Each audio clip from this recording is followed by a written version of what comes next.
Okay, guys, so like we had covered, we have talked about different types of natural vegetation, और फिर हम लोगों ने जो है उसमें फॉरेस्ट के पर्टिकुलर फॉरेस्ट पे फोकस करते हुए और जो अदर वेजिटेशन टाइप्स हैं उनको फोकस करते हुए उनके डिफरेंट टाइप्स के बारे में पढ़ा, ग्लोबली वो किस एरिया में पाए जाते हैं और वहाँ पर किस तरह का वाइल्ड लाइफ आपको मिल सकता है, राइट। अब हम जो है कंजर्वेशन ऑफ फॉरेस्ट के बारे में पहले बात करना शुरू करेंगे। ये देखो, फॉरेस्ट जो है, forest are an important natural resource, right. वो जो है बहुत सारे तरीके से हमारे लिए यूजफुल है। For example they give us timber, लकड़ी देते हैं वो हमें। इसके अलावा बहुत सारे और भी प्रोडक्ट देते हैं, जैसे कि लैक, जैसे हम लोग लाख कहते हैं हमारे यहाँ, फिर resins, gums, medicinal herbs, leaves, Honey, ये सारी चीज़ें हमें मिलती हैं। इसके अलावा फॉरेस्ट जो है they also help in maintaining the ecological balance bye absorbing carbon dioxide and releasing oxygen, right. Forest जो होते हैं हमें इकोलॉजिकल बैलेंस मेंटेन करने में भी हेल्प करते हैं, क्योंकि वो कार्बन डाइऑक्साइड एब्जॉर्ब कर लेते हैं और ऑक्सीजन जो है वो रिलीज करते हैं, जो कि हमारे ज़िंदा रहने के लिए, किसी भी लिविंग बीइंग के ज़िंदा रहने के लिए बहुत ही ज़रूरी है।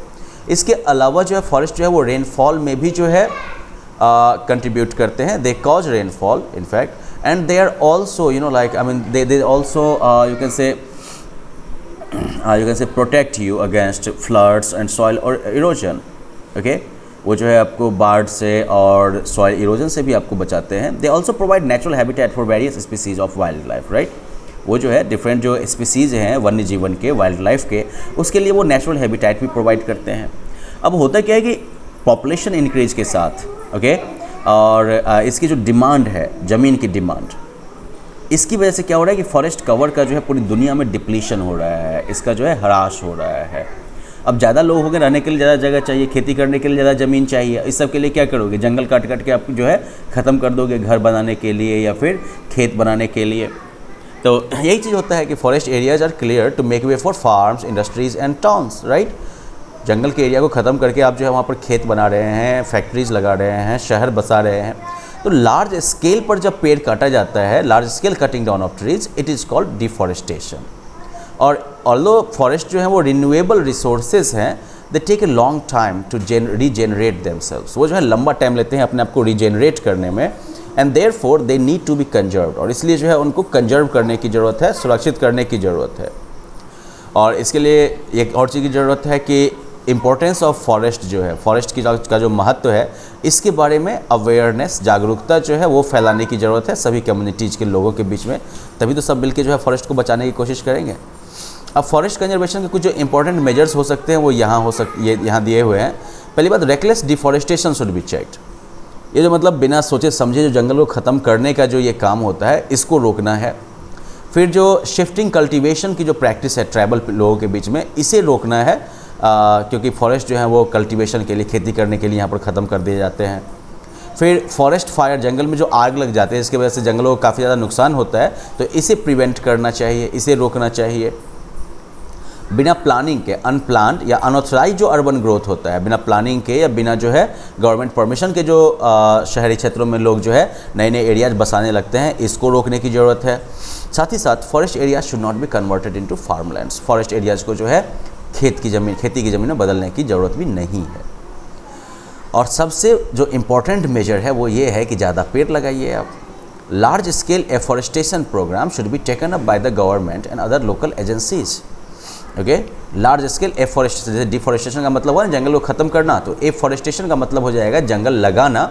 तो बृहत स्तर पर जो है जंगल लगाने के प्रोग्राम जो हैं वो सरकार और बाकी लोकल एजेंसीज़ के द्वारा लिए जाने चाहिए। जैसे इंडिया में वन महोत्सव मनाया जाता है ना, जैसे ढेर सारे पेड़ वगैरह लगाए जाते हैं। अब बात करें हम कंजर्वेशन ऑफ वाइल्ड लाइफ। देखो, वाइल्ड लाइफ के कंजर्वेशन की ज़रूरत इसलिए पड़ती है क्योंकि इंसान की जो ये कभी ख़त्म नहीं होने वाली लालच है, स्किन, एनिमल स्किन्स के लिए, फर के लिए, आइवरी, हाथी का दांत, हॉर्न और बाकी जो एनिमल प्रोडक्ट्स हैं, इसकी वजह से जो है रेकलेस हंटिंग हुई है एनिमल्स की वर्ल्ड के अलग अलग हिस्सों में। Now a number of species have become endangered and some have already become extinct. बहुत सारे स्पीसीज जो हैं वो ऑलरेडी खतरे में आ चुके हैं और कुछ जो हैं वो तो एक्सटिंक्ट हो चुके हैं बेचारे।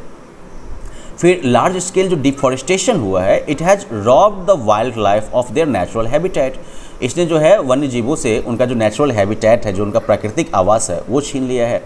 This has also led to a dwindling in their numbers. इसकी वजह से भी जो है उनकी संख्या में जो है कमी आई है। Therefore, the need of the hour is to conserve our wildlife resources. और इसलिए जो है समय का तकाजा है, समय की ज़रूरत है कि हम जो है अपने वाइल्ड लाइफ रिसोर्सेज को कंजर्व करें, बचाएं. Now, the indiscriminate hunting of animals has to be checked and laws must be enforced to prevent it. ये जो बिना सोचे समझे जो जानवरों का शिकार होता है, इसे रोकने की ज़रूरत है और कानून को जो है इन्फोर्स करने की ज़रूरत है इन चीज़ों को रोकने के लिए. बहुत सारे national park, protected forest, wild life sanctuaries और बायोस्फीयर रिजर्व जो है ये पूरी दुनिया में बनाए गए हैं, ठीक है, ताकि हमारे वाइल्ड लाइफ जो है वो अपने नेचुरल हैबिटेट में बचे रह सके. So well, that is it for this chapter. Let's quickly recap whatever we have covered so far. पहली बात कि नेचुरल वेजिटेशन जो है इसको हम फॉरेस्ट, ग्रासेज और श्रब्स में क्लासीफाई कर सकते हैं. फॉरेस्ट जो है वो नॉर्मली उन रीजन्स में पाए जाते हैं जहाँ पर कि हाई रेनफॉल होता है और दो तरीके के ये फॉरेस्ट होते हैं, दो टाइप के होते हैं, evergreen forest and deciduous forest. Okay, tropical evergreen forest जो है उनका काफ़ी डेंस ग्रोथ होता है हार्डवुड का और चौड़ी पत्तियों वाले पेड़ों का. उनमें जो ट्रॉपिकल डेसिडुअस फॉरेस्ट होंगे वो थोड़े कम घने होते हैं, लेकिन इनमें कॉमर्शियली काफ़ी वैल्यूएबल लकड़ियाँ मिल जाती हैं. टेम्परेट फॉरेस्ट जो है वो ट्रॉपिकल फॉरेस्ट इतना घना नहीं होते हैं और इनमें जो है ज़्यादातर मिक्स्ड वैरायटी के पेड़ होते हैं. मेडिटेरेनियन फॉरेस्ट जो है इनकी चौड़ी पत्तियों वाली जो है एवरग्रीन ट्रीज होती हैं, जिनकी लंबी जड़ें होती हैं, काफ़ी चौड़े जो है इनके छिलके होते हैं और पत्ते जो होते हैं वो वैक्सी होते हैं एकदम, जिससे कि वाटर लॉस जो होगा थोड़ा कम होगा. कोनीफॉरस फॉरेस्ट जो है इनमें टॉल एवरग्रीन ट्रीज होते हैं जिनसे कि वैल्यूएबल सॉफ्ट वुड मिलता है. वो जो है लंबरिंग के लिए जो है मतलब लकड़ी कटाई के लिए जो है बहुत ही आइडियल है. फिर ग्रासलैंड्स जो हैं वो उन रीजन्स में पाए जाते हैं जहाँ पर मॉडरेट रेनफॉल होती है, बहुत ज़्यादा रेनफॉल नहीं होती है, हाँ बिल्कुल सूखा भी नहीं रहता है. और ये दो टाइप के होते हैं, ट्रॉपिकल ग्रासलैंड जिसमें कि आपको जो है लंबे लंबे एकदम से कोर्स ग्रासेस मिलेंगे, ठीक है ना, खुरदरी. दूसरी तरफ टेम्परेट ग्रासलैंड्स हैं जहाँ पर कि छोटे छोटे ग्रासेस मिलेंगे आपको, ठीक है. डेजर्ट वेजिटेशन जो है इसमें जेरोफिटिक प्लांट्स मिलते हैं जिनमें कि नेचुरल अडेप्टेशन होता है ड्राई कंडीशंस को झेलने का.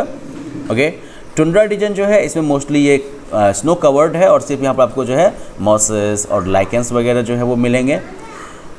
डिफॉरेस्टेशन को रोकना, डिफॉरेस्टेशन, अनप्लान्ड अर्बन ग्रोथ, इन सभी को रोकना और साथ साथ जो है एफॉरेस्टेशन प्रोग्राम्स चालू करना, ये जो है फॉरेस्ट कंजर्वेशन के कुछ मेजर्स हैं, कुछ प्रयास हैं. So well, that's it for this chapter. You guys have to try the question answers at the end of it, and I hope it goes smoothly. Well then, have fun. Bye bye.